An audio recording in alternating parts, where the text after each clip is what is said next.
Eu sou Léa Machado e hoje nós vamos falar sobre as atitudes do terapeuta na terapia breve, né?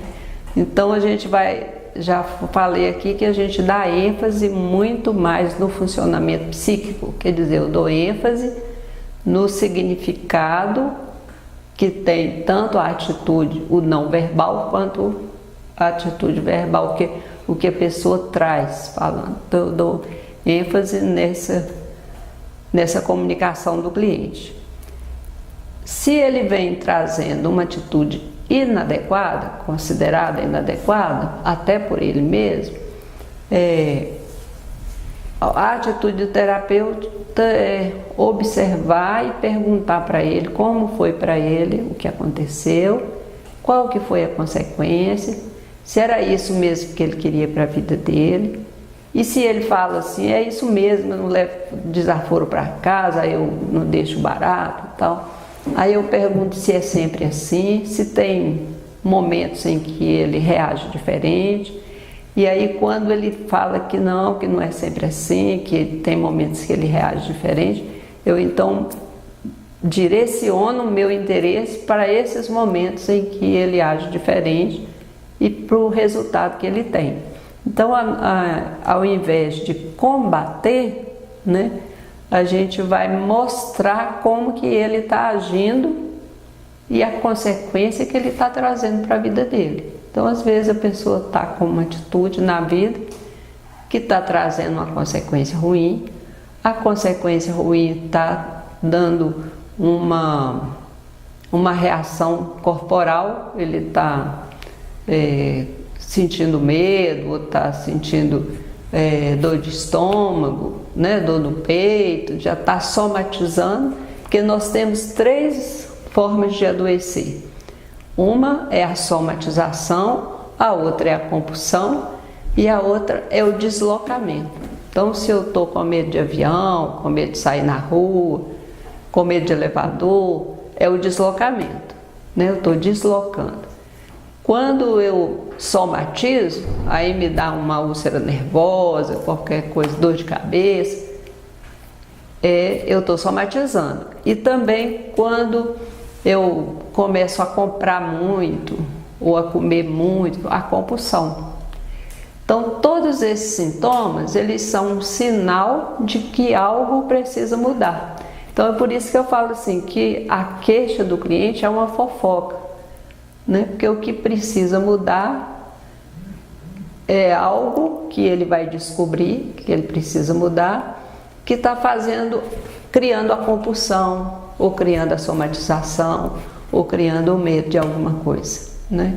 E é muito interessante o cliente perceber isso, né? Se você fala assim, o que essa dor de cabeça está querendo te dizer, ele começa a entender que ele precisa ter uma atitude que vai trazer uma consequência que ele quer para a vida dele e que os sintomas vão deixar de existir porque eles não vão fazer mais sentido, né?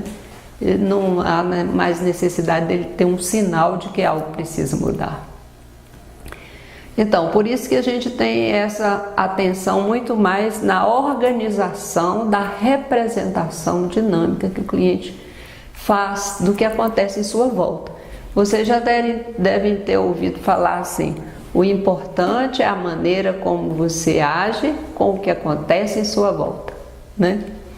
Então, toda vez que eu, né, observo no ambiente algo que faz com que eu tenha algum comportamento, né, aí o comportamento já vai ser uma resposta da maneira como eu interpretei o que aconteceu no ambiente, né?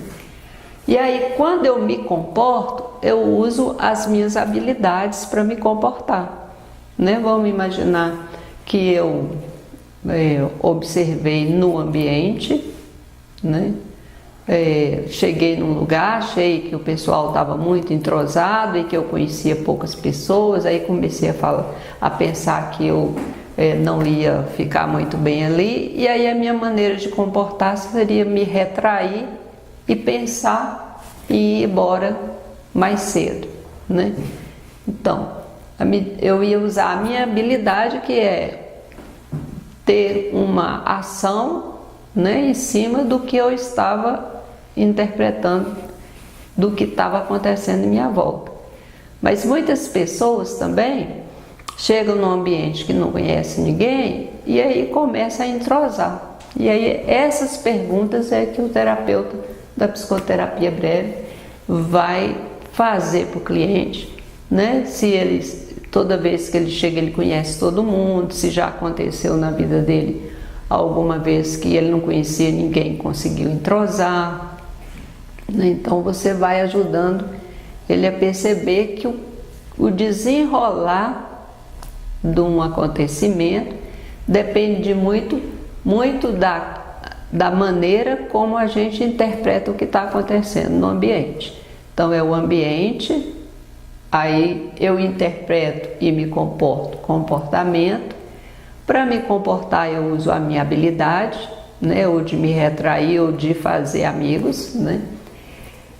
E aí as crenças e valores são a consequência que eu tenho ao me comportar, né, usando minha habilidade.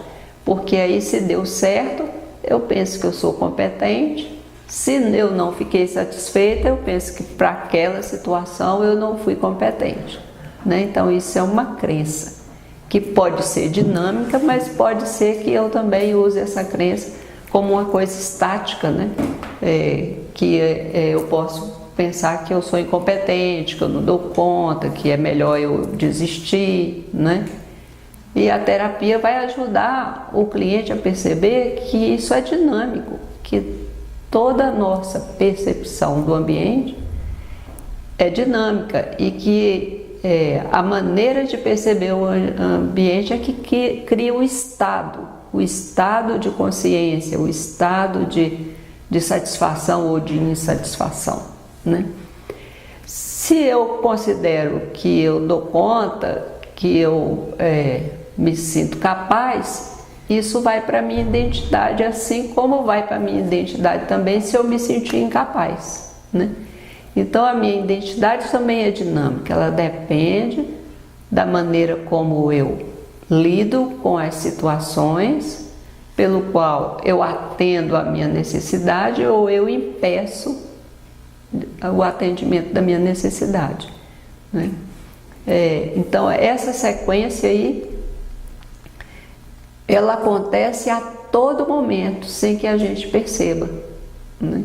Então você resolve ir para a terapia e aí, à medida que você chega na terapia e vai observando que as coisas são muito mais amplas e você começa a ampliar a sua percepção, você mesmo vai começar a ter opção. Assim, eu observo o ambiente, mas ao observar o ambiente, eu posso pensar em possibilidades. Eu não vou ter uma atitude muito fechada, né? A partir de que eu agora, na terapia, ampliei a minha percepção, né? Bom, e o terapeuta vai utilizar sempre a conduta manifesta do cliente para que ele possa mudar essa percepção. Então, a gente vai focar o que funciona bem, pedir para o cliente observar na semana o que funcionou bem, né? Tem um caso do professor Malomar que o cliente fez muitas sessões e a única coisa positiva que ele levou foi que quando ele tinha 8 anos, ele conseguiu fazer um gol numa brincadeira lá de bola e ele ficou muito satisfeito de conseguir fazer esse gol. Foi o único comentário positivo. E quando chegava na hora do exercício, o professor lembrava ele que ele, criança, com a capacidade de criança, com a maturidade de criança, ele tinha conseguido ter uma atitude que trouxe muito bem-estar para ele, né? E que agora ele era adulto, com a maturidade de adulto, e essa capacidade que ele usou com 8 anos, quando ele menos esperasse, ele poderia usar, né?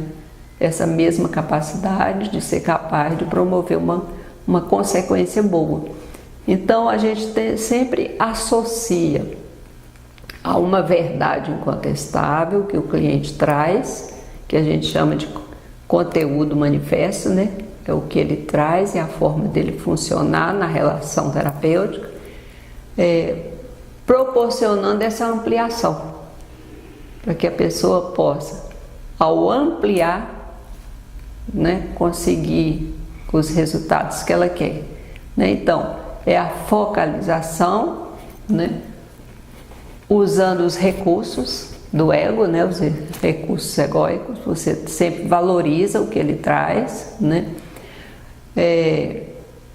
Muito dentro dos objetivos terapêuticos, os objetivos terapêuticos, por exemplo, o cliente chega fazendo uma queixa, e aí, para que ele tenha uma meta terapêutica, você pode perguntar para ele o que vai estar acontecendo de maneira prática no seu dia a dia, para que você pense que a sua terapia deu certo, né? E aí ele não precisa ter essa resposta no dia que você perguntar, mas aí ele já vai estar voltado para ter atitudes que possam promover aquela consequência que ele quer para a vida dele.